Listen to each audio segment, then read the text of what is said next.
Welcome to selfdiscoverymedia.com, where we discover the communities that are making a difference in the lives of others. Our self-discovery is something we are all making on our life's journey. Here you will find the people that will be your guidance, that will be your inspiration, that will be there for you in support on your journey of life. Do enjoy. Our next show is... Good morning, good afternoon, and good evening, everybody. Welcome back to another edition of Ignite Your Heart and Soul, right here on selfdiscoverymedia.com. I am your host, Sarah Troy, and my guest is Isabel Hundt. Well, what are we going to be talking about today, folks? Well, we're going to be talking about something that is actually really important. It's overcoming old programming to create deeper connections. And that old programming needs to be reprogrammed so you know how to make connections in your now and in your life. And we can do that if we don't keep carrying around with us all the old stuff, because that gets in the way and it confuses new programming. And then we're still in this trappedness of the past instead of embracing the now and opening our arms up to the future. So she says through stories and metaphors, Scientologist Isabel Hundt examines how our thoughts determine our ability or our inability to experience the meaningful connection for which every human is wired for. So let's switch on this wiring right now. I know very much how past memories can really stop one from even looking at the nuggets that are in front of you because you're so much living in the past. So deprogramming is something we all have to do. But I think for many, many people as well, it's one of the hardest things to do. What do you think?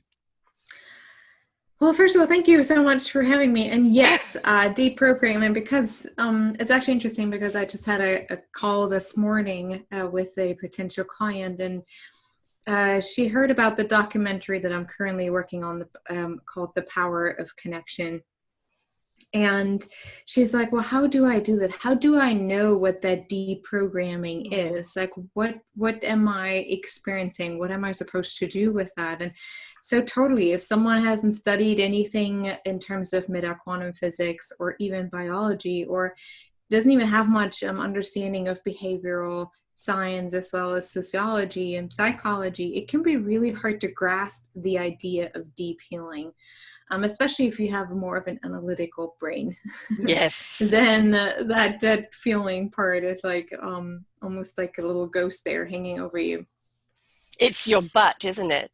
Yeah, but but what if, and it's always that thing in the way completely all the time. Yeah, I know. So I think a lot of people don't even know what to look at when it comes to deprogramming. So for example, we had this conversation and suddenly she responded and she said, you know what, it's interesting, you're telling me all this and it so resonates with my heart, but I wasn't aware of it until you actually said it. And so for people who do work around healing and especially trauma healing, it is important just to talk about it because most likely it does resonate with people's soul really deep down. It's just like, it's almost like this weird skip of a heartbeat, like I just discovered something that, oh, wait a second, I actually already knew that. Yeah. And so when we talk about deep programming, it's like going into different rooms within your subconscious, and we just have to know what are certain topics or certain systems, especially belief systems, that create those programs, that imprint and ingrain those information into our subconscious as well as conscious mind, the things that we learn. And so the biggest part of deprogramming really is the social conditioning, the programming set forth by government, by the school system, by a religious institution. I've learned so much over the last years, especially in terms of spirituality and religion, that this made it really clear for me, at least for me, I don't know if everyone would agree, but for me, I really believe that the strict and very rigorous religious institutional settings, the requirements that you have to do this in order to experience this, is what has created a programming of division and disconnection in the very first place. Yes. Yes. We can't live our lives by somebody else's expectation. And, our lives are our journeys. And there are journeys to have, to explore, to see what we can do, where we can go with it. And we have to be open. And we have to be open to what's in front of us right now. How do I feel about the moment? But we've been brought up from the second we were born, being told how to behave, how to speak, how to do this, and no to everything. No, you can't do this. No, who do you think you are? You can't do that. No, no, no. And so that wanderlust of creativity that's dying to come out of us and explore, we don't get that opportunity to do that because society has dictated how we should live and what we should do. And we know that society does not thrive that way. It's the people that break free and step into their own beautiful presence are the people that are the creators and the leaders in life. Yes. It's perfect timing, especially with what's happening right now. And the topic currently is a lot about the racial division and the overpowering, a lot of deaths of Black people in this country, especially in the US. And I mentioned that as well. It breaks my heart to see those situations. And at the same time, if you take a step back and really look at it from a bird's eye view, you can see the structures around that. It's almost like someone else is playing chess with the people in it through some of the systemic programming over all those years. And if you look at it from a very young age, before we were even born, it is said that that babies in the womb already experience emotion. They start to experience emotions around the 5-6 months mark. They say probably earlier than that, but they haven't been able to really detect that scientifically. I believe they can't interview a baby the moment it came out. Now, when did you start getting this? I believe, since emotions are related to the heart and to the soul, that a baby in the womb can already experience and distinguish between emotions subconsciously and unconsciously, like not obviously like the brain follows later, right? But can experience the energy of different emotions the minute the heart is developed. Yeah. That is my understanding. And so everything that's happening around them, the way the mother is responding to certain things on the outside, the stress level, how the father is involved, how the whole situation plays out without the baby even seeing or knowing physically what is going on, that already determines the first part of the programming. With the egg and the sperm coming together, there's energy involved with that, and the energy from both mother and father, as well as grandparents, everything going down generation, right? And so they're already at that stage of conception, they're already carrying around a ton of trauma, of energy that really hasn't much to do with them as an individual. Right. And then as soon as the heart is developed, they're experiencing more of that emotional energy that's coming from the mother and the father. And with the first breath, those energies are being ingrained into our DNA. They're becoming part of who we are within the physical realm, within the 3D experience of this life. And then we know it, how do we often look at children? They are just children. We have to make sure they obey, they behave, they do things a certain way. I just had another conversation with someone where I said, I have a 6-year-old son, and I do not want to look at him as just a child, because I think on a soul level, he is further developed than I am. So he would, on a soul level, on an energetic level, I think he could be the parent because he's teaching me so much. And most of the time that's the case. And that already brings up a lot of programming, you know, what we say to children, how we talk to them, how we interact with them, how we show them respect. Just the little term of, hey, sweetie, what is wrong with you? If they experience an emotion that is not happiness or joy, you know, if but they it's just... also the tone you say it in. Yes. You know, but what's wrong with you? That's a cross tone. That is not invitational for anyone to actually open up to say what their concern is. But it's like, what's wrong? What's wrong, honey? That is, I care. And I think we don't realize as adults our tonage. That You as know, well, but also body the action. words. And the reason why I say that, in German, we don't necessarily have a term that would represent what is wrong. It's more, we say it more in a way that says, hey, what do you need? Because the minute we say what is wrong with a child, they put that, they imprint that into their brain as, so the way I feel now is not okay, so there must be something wrong with me, so I shouldn't be feeling this way. And so even with my son, from the very beginning, we always said, hey, what do you need? And he's very much aware of his needs for the most part already, as he can articulate that at his age. And so that is already starting, like this deprogramming that so many are not even aware. I've been made wrong for the way I feel. I have been made wrong for not reaching a goal that my parents were really happy for me to reach, or for me to wanting for me to reach that or to accomplish that. The subtle expectations, even if we say, and I'm guilty of that, because as a parent, you want the best for your child, and you think the best is a good education or being able to express themselves or whatever it is. And it's hard to not get attached to that. Our children are not ours. We're just here to guide each other. Custodians. I love that. I love that term. Yes. And that already really is part of the program. And so each year that we live, we add on like Lego blocks. Yes. We create another Lego structure every year. We add more to that.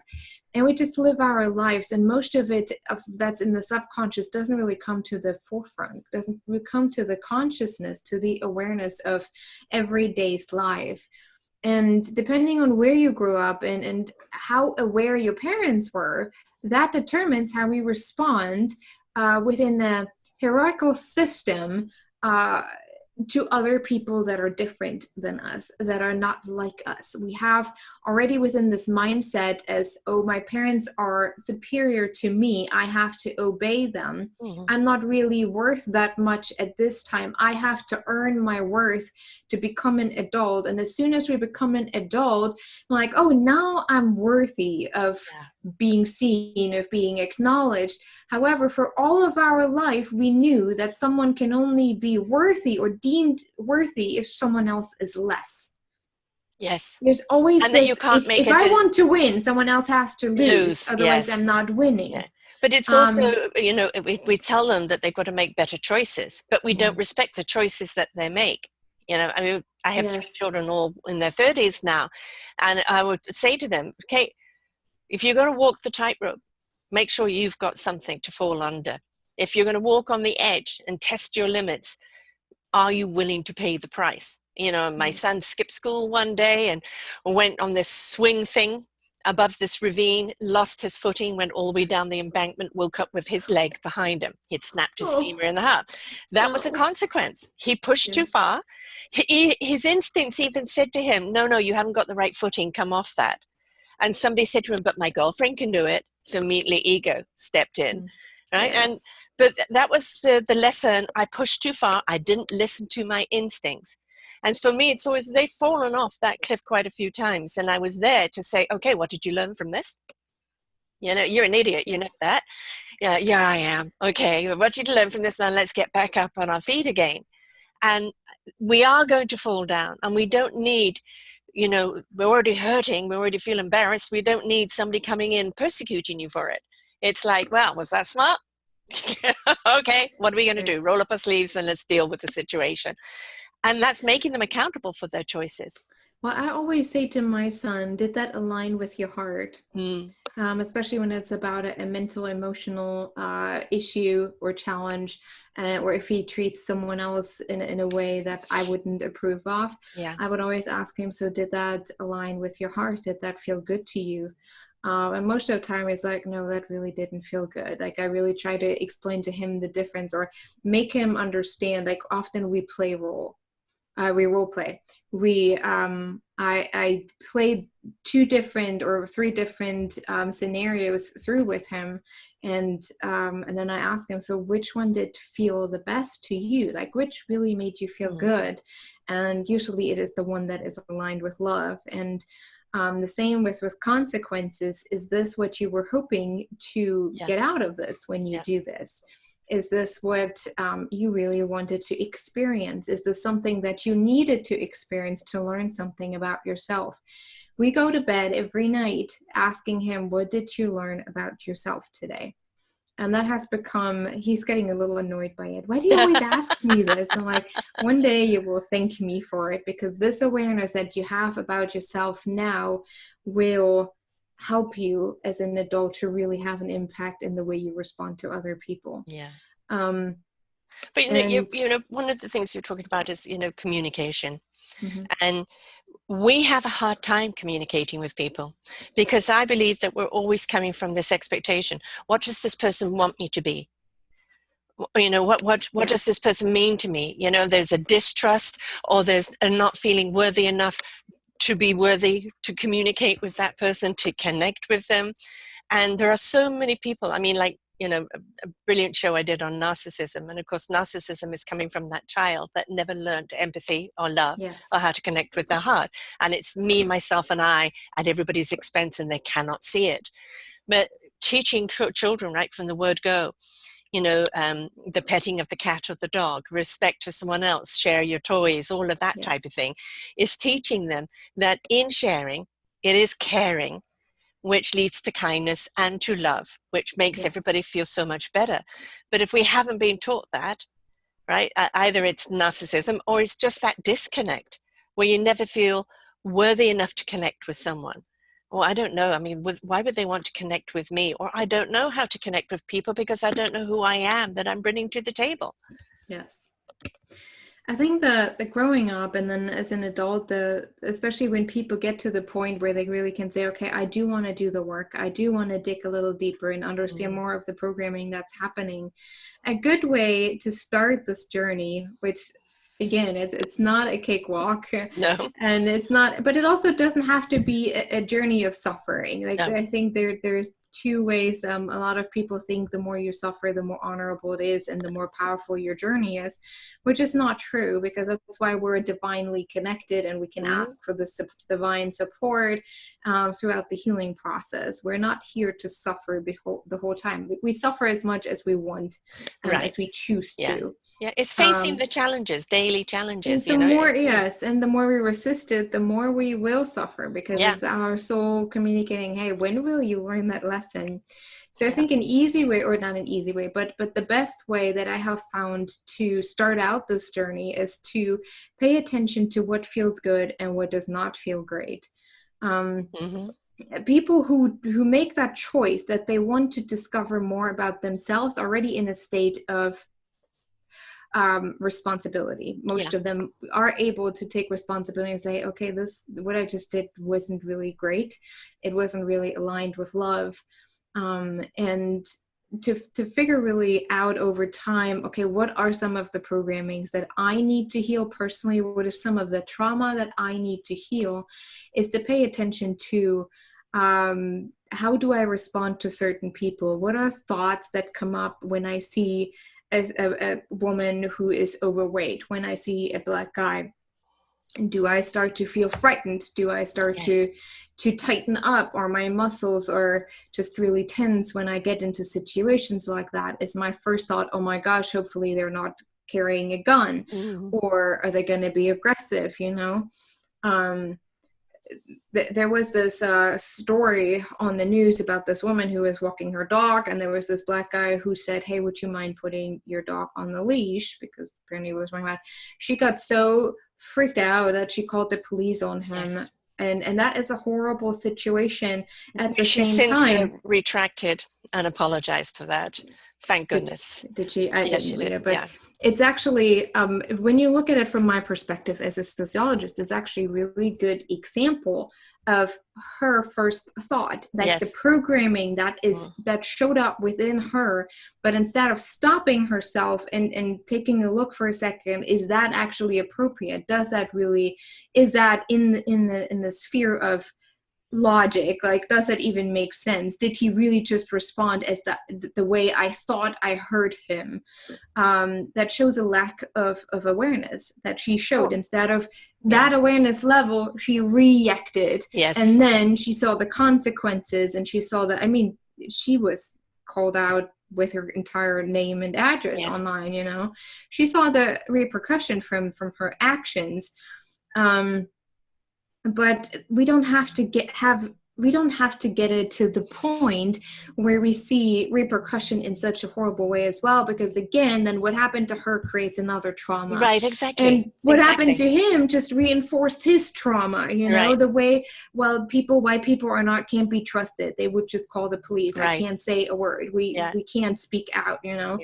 There's so much reinforcement of that trauma, but it's a good example from my perspective, just watching it, what it means to respond from a place of trauma on both sides, and from a place of programming, deprogramming. She probably watches the news every single day, and that's an assumption. Who knows if that's true?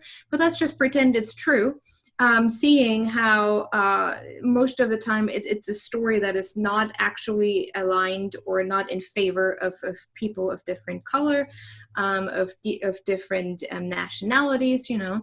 And when you watch that, it starts to program, even if you're not aware. You think, oh, I know this is just news. But if you hear that every single day, it becomes a subconscious reaction to your outside world. If she wouldn't have this programming, she would have not responded. She would have been like, oh yeah, I'm sorry, I totally forgot, or he doesn't like to be on the leash, or he was just pulling out my arm, so I just left it. You know, it could have been a conversation or just no conversation whatsoever. She could have just chosen to ignore him. That probably would have been better than what she did. But you know, that her fear, as you said, is programmed in her. I was living in Washington, D.C. back in '76. And I was living in Maryland, and I had gone into town one day, and I was coming out and I took a wrong turn. And I ended up kind of on this street, and I was trying to get back to the highway to get back to Maryland. And I saw some guys of color sitting there, and I wound down my window, you know, can you tell me, please? And I thought, okay, I know I left South Africa a lot to do with the apartheid, and apartheid was still very strong at that time, so I wanted to make sure nothing of my South African accent came through, that just the British one did. And I wound down the window and asked them, you know, if they could tell me where I need to get. Suddenly one is 6, and big, you know, African-American dudes kind of standing there, and where am I from, a nice little chat, and I'm just talking kind of innocent and ditzy, which I used my ditzy blondness a lot back then, and they put me on the path. When I got home, because it was long before cell phones or pagers, I'm hours late. I was sharing a house with a historian. She had called her cop friend because she was really worried about me. When I told them where I went and how I'd taken a wrong turn, and they had helped me get back on the road, the guy said, "You went where? You spoke to whom?" He said, "Not even the cops go down there. It's not safe." And I said, "But I didn't pose any threat. So no threat was imposed upon me."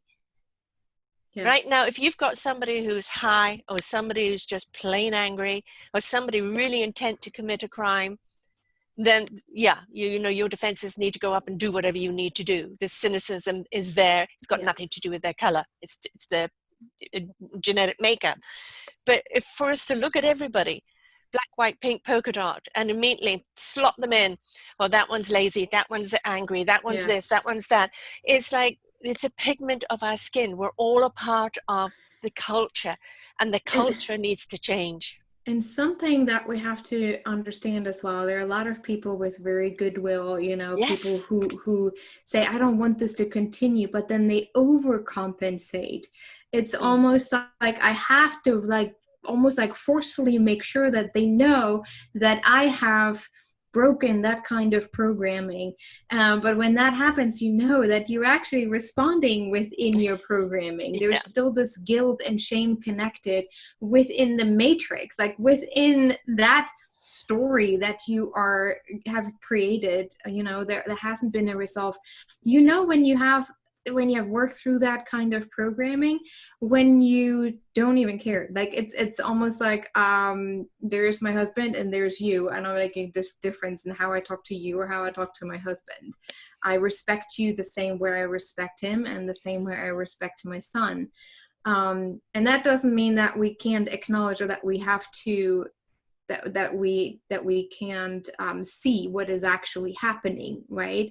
It is absolutely reality for people. I can feel even the fear. If I just even get into my car, will I be stopped because maybe I ran over a stoplight or something, just nothing, maybe even nothing, and die for doing nothing? There is this fear of death. And then at the same time, on the other side, there's this fear of losing authority, of losing power, of this egoic greed, of attachment to the system. We are in charge and you are not. And the more people that we think we're superior to revolt against that, the more we feel we have to demonstrate that power. And we all do it in different settings. It could be simply with your friends, it could be with your family, immediate family, or it could be within a greater understanding of how communities are responding and different nationalities responding to each other. It's very fascinating for me as a sociologist to watch that, to observe that. And sometimes I really have to remind myself not to get attached, because some of it is just really horrible, and it makes your heart bleed just to watch the injustice. But going back to this fear thing, from the word go, we've been taught what to be afraid of. It's all part of that control. Each religion will tell you they are the religion, and you can't even look at another religion because God will cast you down. Each government will tell you what you're worth by your economics, right? Or by your grades, or by your degrees, or by your bank. What's in the bank. And we're being taught to be afraid of everything. So how do we actually discern when there is something to be afraid of? I know for me that if I do feel up my spine, this is one to pay attention to.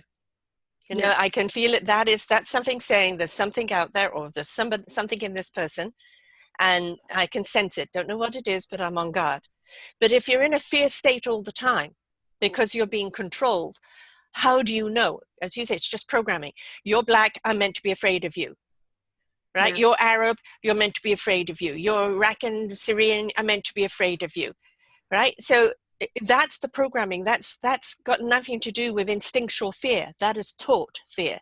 So how are you going to know when your instincts are right? Because you're living in a state of fear all the time.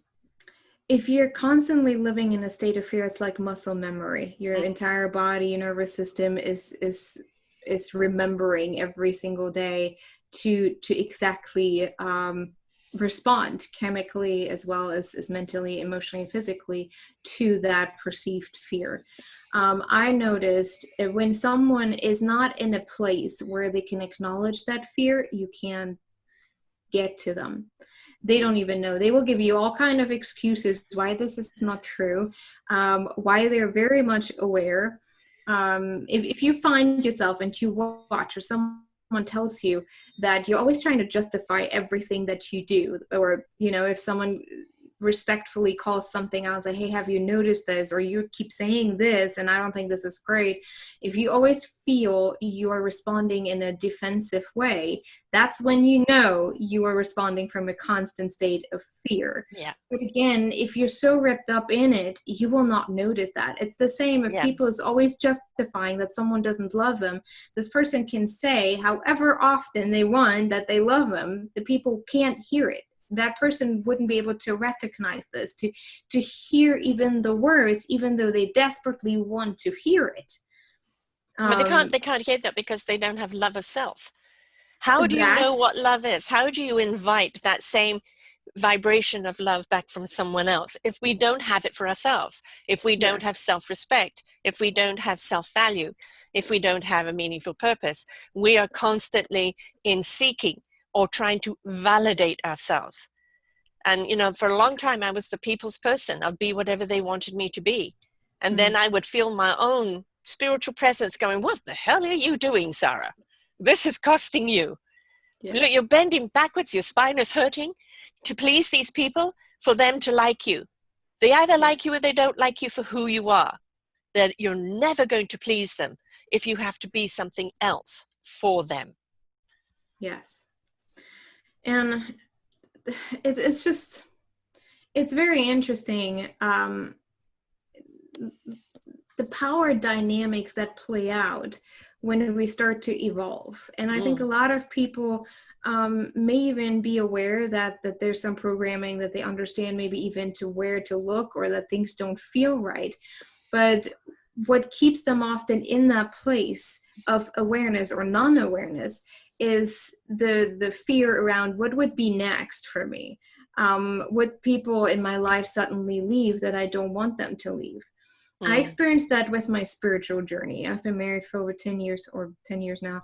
And when I got really like detached from religious institutional teachings, my first thought was, if I get even deeper into that, if I go really down the rabbit hole, is my husband going to leave me? And so I was very close to just leaving it at that and just like, oh, whatever. I'm just not going to go any deeper into that. I'm fine. I can be content with what I have now. That's how I understand the word. Yeah, getting complacent and just being that. And I noticed that fear, and when I noticed that fear, I was like, okay, what is going on here? Why do I have this fear? If I do dig deeper and he does leave me, then obviously we're not on the same path. Right. If that is something that would trigger him, or he doesn't want to be challenged himself to think bigger, to think outside the box. And at the same time, I was probably speaking to his fears as well. You know, it was some of his whole old programming.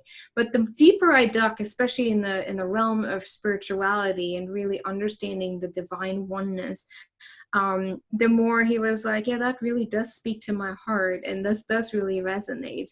But that fear of losing him over my journey, I was so close to not actually taking it. And I think that's for many people. I built a life for myself. I built this for myself.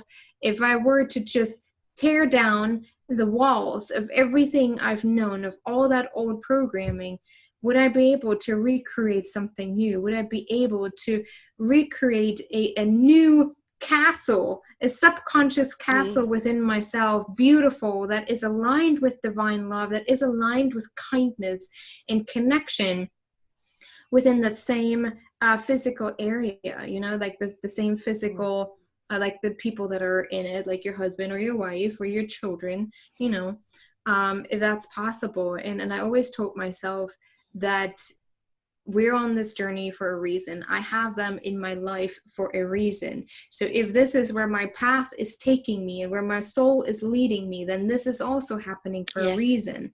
And for many people who take those steps outside of this original programming, they often are seen as role models. I have watched you for quite a while, and even though I didn't say anything, I can now resonate with you. Can I talk with you about this? you feel like you're safe as someone who's safe to talk to about things that really go on within myself, because you lived it out, you talked about it openly. Well, that's the thing is, And that's you the know, like, beauty of that's the beauty of taking it. Like, down this programming. yeah, Yes. yeah. I mean, it's in our way. And, you know, in my case, I've always been a spiritual being having a hard time living a human life. And the human life was always looking for that approval and doing, and trying to be what everybody else wanted me to be. And then it came to a point where I have to honor my soul. I have to honor my spirit. I have to be true to who I am. And I had to go back into alignment. Yes. And I literally said to people, I'm on this journey. I cannot live like this anymore. And it did break my marriage up. Because what my marriage was, from his own statement, it was about control. I've lost control over you. Yes. And I said, well, there you understand why the relationship, it cannot go any further, because I'm not yours to control. You were meant to be a partner in my life. We're meant to honor each other. We're meant to look forward to the future. In with our kids growing up and looking, you know, always for me, it's like, can I live with you after the kids are gone? Right? And realize we're on two separate paths. And the gift that we gave each other were the 3 beautiful children. And, you know, some happiness in some of the years there. But sometimes it's okay to say goodbye. It's not a failure. I didn't have a failure of a marriage. It's just that both of us took 2 separate paths, and I could not keep myself down anymore. Yes. To try and be something that wasn't even pleasing him. The wrong, like, not the wrong way. It was a lesson apparently that you had to go through to get to the point where you're at now, right? But I also think if you would have had that awareness before that, you may have not even entered that. But then you also wouldn't have had your children. I wouldn't have had my children, so it was for the kids. Yes. Yes. So and our children teach us so much in life, and they choose us as their parents. So there's always a reason for things that happen. And there have been so many situations where I look back and said, if I would have just listened to my heart and to my intuition, I knew it was wrong. And yet I still walked this path because I had an attachment to how I thought my life is supposed to unfold, you know, how things are supposed to you wanted to control it. And sorry, we know that the only form of control is no control at all. Surrender. But see, here it is. Deep state programming is most often about control. If you feel the need to control your story, if you feel the need to control someone, even if it's your children, you know you're responding from a deep programming perspective. From something that you have been taught, from trauma, from the way you observed other people live their life. Every time, even if you're trying to control yourself, even if you're trying to control your own path, that is coming from a place of fear, from a place of non-trust into divine guidance, of the control, you know. It's fascinating how control and programming really do add up. And that's how we created a hierarchy in the world. We need this hierarchy to be able to control. Well, bad luck. You just ended up on the bottom of it. Well, too bad. You just have to deal with it, you know, those kind of things. But the thing is when you do let go, and, you know, we seem to live our lives through clenched fists and clenched bodies. You know, being afraid, should we do it? I don't know. What do you think? Well, I don't know. I mean, it would be nice to do it, but, you know, and we're constantly wasting time doing that, and we can talk ourselves out of anything. Right?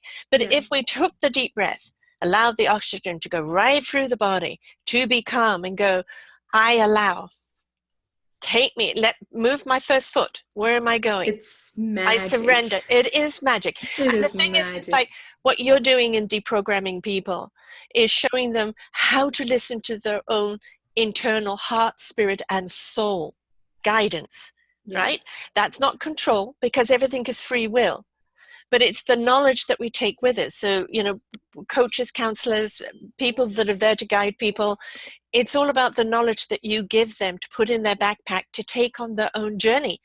So they're more equipped to deal with whatever they need to deal with, that one step in front of the other. But no manual, right? No destination. I'm just going to take this journey. And maybe you've got several chapters in life that you would like to accomplish. I'd like to do this in my life. I'd like to do that in my life. And if that's written in your life story, you will be led there. But don't dictate how you should get there, because I guarantee you won't. Yes.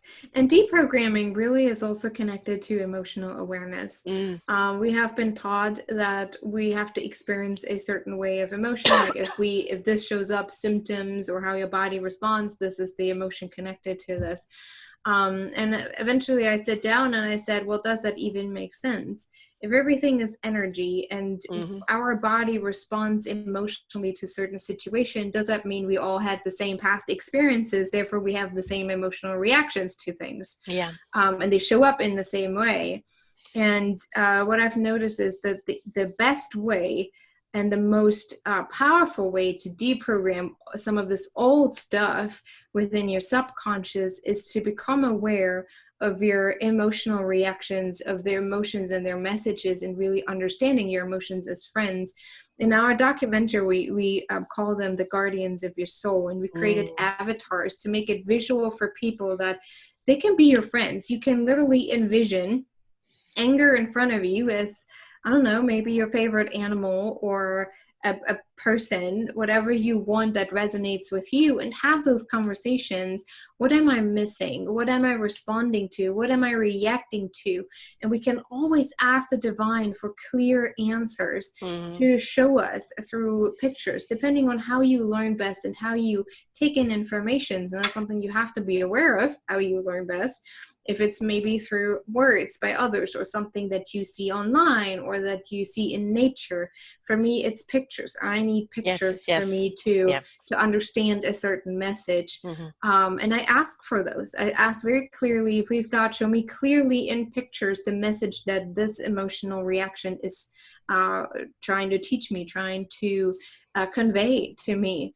And it's been so powerful because immediately you shift your vibration from a lower vibrating understanding of the emotion, for example, anger or sadness or grief or shame, to the minute you make him your friend, you're already shifting the energy around it and you can hear the message. It's a very powerful way of being.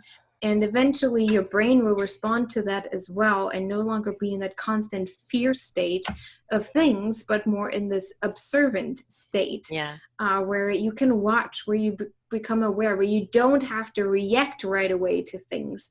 Right. Or if you do, like we have to understand our emotions are an indication of what we're facing at that moment, of how we're feeling to a situation. So why am I feeling angry right now? Why am I feeling panicked right now? Deduce why. And if you can't see a reason why, then brush it off and off you go. Or otherwise deal with it. But don't become emotional about it. Because you're in anger or because you're in fear doesn't mean you become emotional and put everything up to, 10. It's about you're there for a reason. Take a deep breath and look at the situation. What is this emotion telling me right now? And we're not meant to live in joy the whole time. Yeah. And we're scared of our emotions, aren't we? We're scared to be emotional.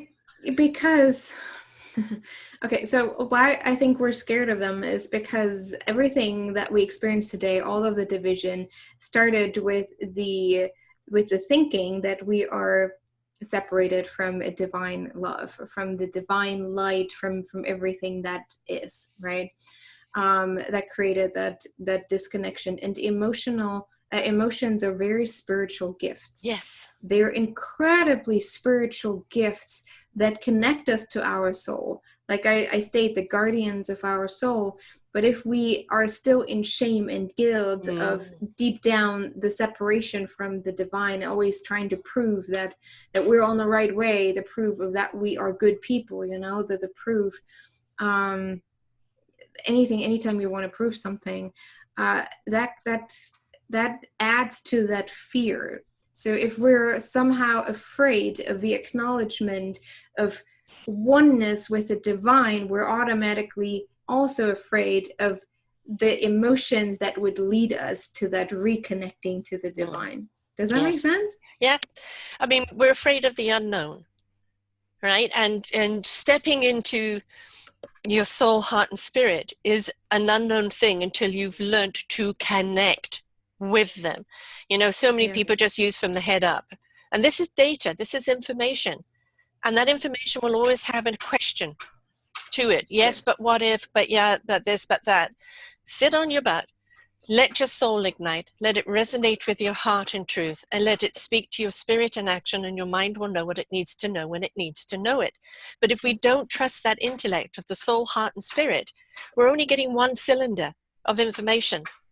When we ignite all of it, we've got 4 cylinders working for us. And now our body actually is like ready to take things on and unclenches because we're now in trust. Yes.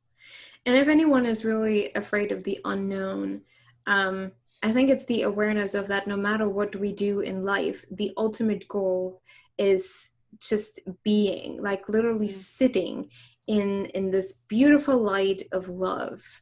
So if there's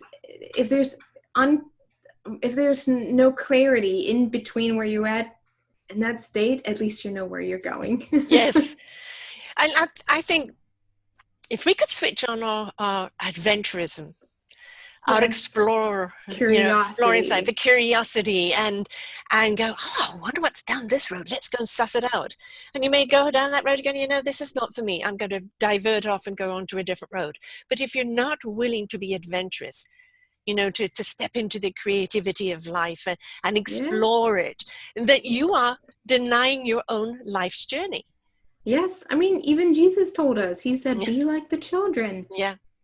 Be like the children. And we forget what that means, being playful, being in the moment, experiencing what we're experiencing completely. Have a tantrum, throw one if that helps you, just don't let it out on someone else. Right. I mean, that's a way of maturity, right? I mean, a friend of mine used to go jogging up to this one bridge every morning and then just scream her lungs out on the bridge. There you go. That's so perfect. whatever you need to do. Some people might get up and dance. Some people may jog. Yes. Yeah, find out where is your release, right? And release. Let it go. Yes. And that you only need the intention about it. Like, I'm setting the intention that I can let go of this anger, or that I can let go of this emotion that seems to be trapped right here around my lungs. I had that at the beginning of this year. I had a really bad cough. Who knows what that was? Could be related to our current situation. But I had this really bad cough, and I could barely talk without coughing. And one of my healer friends, she said, Isabel, I think it's about anger. You took on some anger. Some anger came up for you that stuck in your lungs. I'm like, you're right, because I was going for a jog and I could smell all the darn dryer sheets smell. And it made me angry because it's horrible for the environment. Yes. It's horrible for the air, and I didn't want to breathe it in. And I was like, yeah, you breathed that deeply into your lungs, and it turned into anger. And so I took the time and I really acknowledged the divine within me, that I have the power over this anger and that I have the power to release that as well. And my friend helped as well. She's like, let me help you with that because it seems pretty heavy. And within 24 hours, the cough was gone. It simply is setting the intention and really meaning it, and not like setting the intention like, oh, maybe not, or who knows what's going to happen. But I'm setting the intention to do this. You the really two sides, have to set the intent. Yes, you have to set the intention within the place of trust. You can even, if you imagine, when you release something, you can imagine this. You have a ring. Imagine you're stepping into a ring that is the ring of trust. You're safe in this ring. And this allows you to just create space for where you're at and what you want to do eventually, right? So you're just creating this ring of trust around you. And then within that, you can say, divine, activate trust and safety within every single cell of my body, activating the ring around me. And then set the intention to really letting this go and just being expectant in what could come after that. Miracles, health, relationships open up. I don't know, maybe nothing will happen, but that's also not bad. Maybe you will see results from that down the road. Yeah. But I think if we can just create like small visuals like this, it will help us to feel safe within that discovery journey of all those deeper programming, the trauma, the generational. If someone is is black and or from any other nationality, you pretty much know that there is a lot of this slavery trauma that still is carried down generation to generation. Otherwise, we wouldn't have the situation that we have today. For me, it is being German. The generational trauma for me is Nazi Germany. That has hung on to me for a very, very long time. I always felt very guilty. I was very ashamed of being German for a long time. But it held me hostage. It held me hostage until I had to notice, oh, this is part of my history from where I'm from. Somehow it is connected to me, and I need to forgive myself, and I need to forgive those who were part of that collective energy that created all the suffering. There is a sense of responsibility when you have those generational trauma hanging on to you. It's the same thing of people imposing. You know, I was in Greece in 75, and I was on the island of Corfu. There was myself, it was just as the season was opening up in the spring, and a lot of young Germans came by. And the Greeks didn't like them being there, you know, didn't want to serve them, do anything. They're young. They're in their teens or early 20s. They didn't have anything to do with the war. We have to, at some point, stop fighting the battle. The battle is gone. Yeah. Are you still a victim of that battle? And unknowingly. A lot of them unknowingly. Yeah. And then what does that do? You know, hate an innocent person that's done you no harm just because they're German, or you're passing judgment. And there's a wonderful series on Netflix right now called Hollywood. And it's about them trying to make this film with a leading black lady written by a black scriptwriter. And it's at that time just after the war, and you know, and black people had to play maids. Oh, well, yes sir, no sir, you know, and that was it. And it was that breakthrough and the people that were against it. And it stayed with me. Kind of, I'm not going to give what the end scene is, but it stayed with me because it's how much do we lose in life? How much talent, how much wisdom, how much wonderful knowledge that we need to hear and experience do we lose because somebody comes along in their biasness, in their ignorance, and in their hate and destroys it. And vibrationally, as well as in voice, we need to put it out there that this can be no more. I very much wholeheartedly agree. I mean, we are all driven by our ego still. Unless you have been going up in light, you still have your ego present. Yes. And we don't have to diminish that, or it's not necessarily bad or good. It's just really working with your ego and acknowledging, oh, okay, this is where I'm coming from right now. I can forgive myself, or I'm sorry, this is not your place right now, because it can also protect us, right? Yeah. From harm, physical harm especially. And it's just an acknowledgement of, hey, I do have my faults. I'm not always right. I can be wrong, but I can also admit to be wrong. I am driven by a certain biases, and I haven't quite figured it out what it is or why it is. You know, those just simple acknowledgements can open up doors for communication, for conversation about, hey, let's just be curious about each other. What is your experience about that? And also to embrace the fact that us being perfectly imperfect is what makes us unique. Yeah. There is only you, there is only me. And if we look at the 7 trillion, what it is, people in this world, they're all unique. We're not meant to be drones or droids. You know, you will, you will be simulated. It's not about that. It's like there are millions and millions of cell structures in our body. But each one of those cells has an identity and a job to do. If any of those cells break down, they start breaking down the cellular structure. Yes. So it's the same of us in society. Let's look upon us as an important cell, do our job, keep ourselves healthy and plump. So we're part of that collective energy of helping people rise up. Yes. So tell us more about the documentary. Where are you at with it, and where do you hope to be soon? The documentary is called The Power of Connection. We have a fabulous team of 9 people, videographers and cinematographer and script writers and animators, it's illustrators, it's people from all over the world, literally from Bangladesh, Taiwan, Kenya, Austria, Germany, Ukraine, then here from the US, obviously, and me from Germany. And so it's very Collective. yes, I love the energy around this entire project because that's what it was meant to be. We finished filming.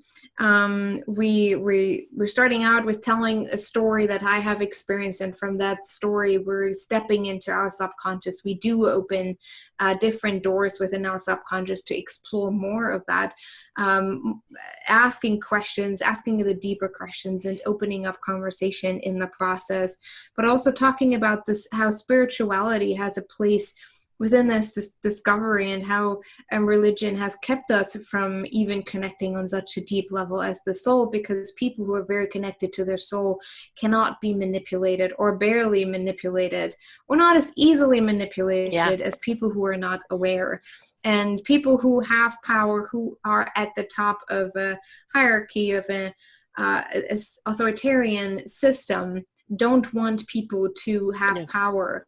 The most powerful scenario that you will ever see is someone who is so powerful within their spiritual understanding that anyone who is not there yet, but it touches their soul in some way, but it makes them so afraid that they always react with violence and respond with violence, because that is the biggest threat. Powerful spiritual people are the biggest threat to any system. That is something that we want to really draw out from this entire documentary. We're done filming most of it, unless during editing sometimes come up with some more ideas. But we started putting together the files. The goal is to have the raw cut done by July so that we can submit it to some film festivals for this year still. And then hopefully have this all done by late summer and early fall. We had a bit of a hiccup with the COVID going on, so we couldn't film and couldn't get stuff done. But it's going in incredibly well. So many people that just said yes, because this is a passion project, and this truly is a project where it shows the power of collaboration, where money is not the determining factor of if this is going to be a success or not. Right. Just so much when it comes to success, we make dependent on how much money can you spend, how much money can you pay people to make this a success. This is an incredible project that really shows the power when everyone steps into their gifts and knows their skill set and wants to contribute in one way or another, and at the same time trusting that what I give, I will receive something in return, whatever that is and however that looks like. Right. And this is such a beautiful example of this kind of collaboration, and what I love so much about this project. It was a crazy idea. Crazy people jumped on board, and who knows what will happen with it, but I'm hoping that it at least will create really deep conversations about the programming that we just talked about some of the thoughts that we have toward other people that we weren't even aware of in the moment, about self-awareness, but also about how we react from a spiritual and more emotional perspective. And I think it's a really powerful conversation to have. I think actually the pause right now is good, because, come September, October, in the fall, as we gradually come out and phase 2 of the virus is out and done, hopefully, what we're looking at then is there is so much, there is no back to normal. It's a new norm. Now, the planet has shown us how it can survive without us, how it thrives without us, and the animal kingdom. It's shown us that the people that we look down on, the people of service, our garbage collector, the person who works at the store, of course, is our medical and frontliners and everything else, of how much they have stepped up for us and who are the true value, because we've placed these CEOs, Fortune 500s, as being the most important people, and they are not. The people that grease the grind, that work the grind are the important people. They are what keeps everything going. And we've already shifted that value. We've already shifted that perspective. And we are celebrating and in gratitude of people for their everyday contribution. And so we're already seeing this wonderful shift coming about. And then when your documentary comes up, it's going to solidify the thinking of that shift that's been nudging them along. At least there all will be along. more people who are open to this Yes, message, yes. who are open to receiving it. Yes. And that's why this, I mean, we never in this world would have ever thought about that this is where we're heading when we came up with the idea last August. I mean, I had the script already done for almost a year and a half. And then it really started to take on form in August, and that's when we started to create the team in September. So then nobody could have known what is ahead of us and how perfect this is all like playing out for us and how this is coming together. It's just beautiful how when you listen to that divine voice, to that intuition. I had no right to do this film because that's not my education. I don't know how to do any of this, but I have incredible people who know how to, and they just jumped on board, and I just said yes. I said, all right, I don't know why I have this idea, why the script is here, but I'm saying yes. And the moment I said yes, everyone else said yes and came on board, and I didn't have to worry about it. I get all the information the moment I need them, and it has been the last 7 months, exactly that. Every time I needed the exact information, I received it. Yeah, because you're in open one to way receiving. or another. Yeah, you're open to receiving. And that's the thing, when we open up our channels and open to receive, I call that the knowingness. Right? It's something that's downloaded to us for us to comprehend, to put our hearts behind, and to step in, into action over. And if we step into that allowing and allow our alignment to happen, we are given the information we need when we need it. And we just go with the flow. We do ourselves such an injustice by living in old programming or living in society's dictation, in abstaining from taking any, not control, but choice in life. And the more we are willing to choose our own path, willing to go through the process, whether it be painful or not, whether it be short or long, that's your journey to have. But once you have stepped on the other side and you've become the beautiful, imperfect, perfect you with your beautiful instrument that you're playing, and now you're looking for that orchestra to join, it resonates out to everyone. It becomes a hallelujah ha-ha moment for everyone. And everything just becomes a beautiful learning experience. It's like you're going to school and you absolutely love going to school every single day because you have those amazing adventures going on. You have those experiences with other people. You get to ask questions about life and how things work, That is how I want to see the world, how I want to wake up every morning and say, I'm going to school today, but I'm having so much fun. I don't ever want to leave it. I want to stay here, and I want to learn, and I want to be curious, and I want to understand more of what drives me, what has been attached to me, what is the karmic debt that I have to resolve and heal, and actually do the work. And if I don't know, I will ask for help. Yes. There will be teachers coming into my classroom when exactly I ask for it. And when you're ready, the teacher will appear, right? Yes. And of course, the best teachers are the people that have learned it for themselves. You've gone through the process. You know what they're going through. You know what to show them, what markers to look out for, and what skills and tools to use to apply to their life, because you've gone through it. And you're on that other side showing them, this is a beautiful valley over here. Come and join us. But I think even though we can show people how this feels, like I think we can always just express, this is how I feel, this is how I experience the world. If you want to experience a state of non-control, we'll find some tools for you that work for you. And we'll ask the right questions so that you can really ask for that divine guidance. So I'm not just telling you what you should do, but that you discover that for yourself, and then really can create tools for yourself that work and that become your partners in life. Yes, it's just beautiful. I've worked with some of my coaches for the last, 7-8 years, I think. And it's good, they just become your yeah, your mentors, your companions, your collaborators, and the thing about our lives is to step into our lives. Step in and participate. We've lived much of our life by, again, that expectation. We're not participating, we're just doing. And when you truly participate and immerse yourself, and the way you talk about going to school and learning, that should be how you look at life in every way. Getting up every morning, whether you're tired or not, and look at the day and go, what has this day got for me today? And just be open and ready to receive and go with the flow and enjoy the day, because that's also seeding for tomorrow. And sometimes, you just go to school and you open the door where there's a nice nap bed. Yeah. Like, oh, you know what? Today we discover self-care. Maybe you need some extra sleep, Listen to what you need. Exactly. Yeah. So how do people get hold of you, and what programs do you have for them right now? Well, if anyone wants to check out the documentary, especially the trailer, it's thepowerofconnection.net.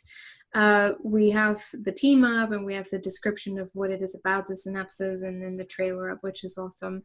And if anyone wants to contribute financial, we do have legal costs, so there's yes, that. Of course. Do you have a fund action? A fund platform, donation platform? Yes, we have an Indiegogo. It's all on the website. There are links to the fundraiser. And my personal website is isabelhunt.com, HUNDT.com, where you can find ways of potentially working with me, or even just connecting with me. I love just talking to people. If people send me emails. I had one incredible lady. She listened to one of my interviews, and she did not hesitate calling me. She left a message like, this really touched me. I just wanted to call you. And we had an incredible conversation for almost 2 hours. And it's so beautiful just to connect with people on such a level, even if it's just for those 2 hours or 1 hour, or even just 30 minutes or an email, I just love hearing those stories and people asking questions like, hey, I experienced this. What do you think about it? It's beautiful, and it's powerful as well, just to open doors for that kind of possibility for people to connect on that level. Yeah. And that's what it's all about. Yeah. This is what the village is about. The village is only as strong as everybody coming together. Yes. And that's even including the village idiot, which every village has one, but everybody has a role to play. And if that village is not working together, it's vulnerable to the outside detriments. So the more that we bring to ourselves is the more that we come in service to each other, and then the stronger that our community is going to be. So if you are at that stage where, well, I'm not sure I'm worthy for this, do it for your community, and at some point you will realize you're doing it for yourself.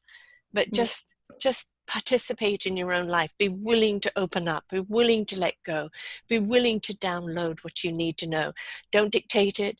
No life by colors, numbers, and just experience it, because that's really the gift of life, isn't it? Experiencing it, good or bad, going with the flow, but always keeping your energy high. Yes. Discover the gift of curiosity. Yes. Curious George. Look what trouble it got him into. And a little trouble now and again, as long as it's not detrimental, it's okay. We've also got to remember, which I think is something we forget, and this is why being around animals and children is so good for us, to have fun. Yes. To have fun. Don't take yourself so seriously. Don't forget to be silly billies, and just simply have some fun, because that laughter is a wonderful medicine. The fun is that joy in life. And, you want to get up every day and look at life and go, I'm ready to explore you, you wonderful day. Yes. And exploring yourself. Yes. Yeah. Don't forget to take you with you. That's right. That's very correct. Because for wherever you go for the rest of your life, you will be there. So you may as well have someone you like to take with you. Do the work, you'll fall in love with yourself, and then you'll take yourself everywhere with you and share the experiences with yourself.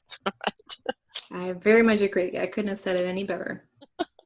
It's an inside job, folks. We're in partnership with our heart, mind, soul, and spirit and body. We are one. And when we are in sync with ourselves and flow with ourselves and open with ourselves, You know, that beautiful vulnerability is also our protection.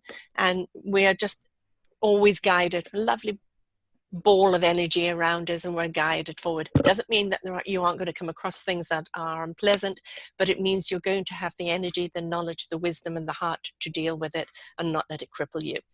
Yes. That's the strength of it. So thank you so much, Isabel. This has been wonderful to have you on here today. Thank you so much. It was great. And we look forward to that documentary coming out. Obviously, I'll be reposting the show with the documentary when it does.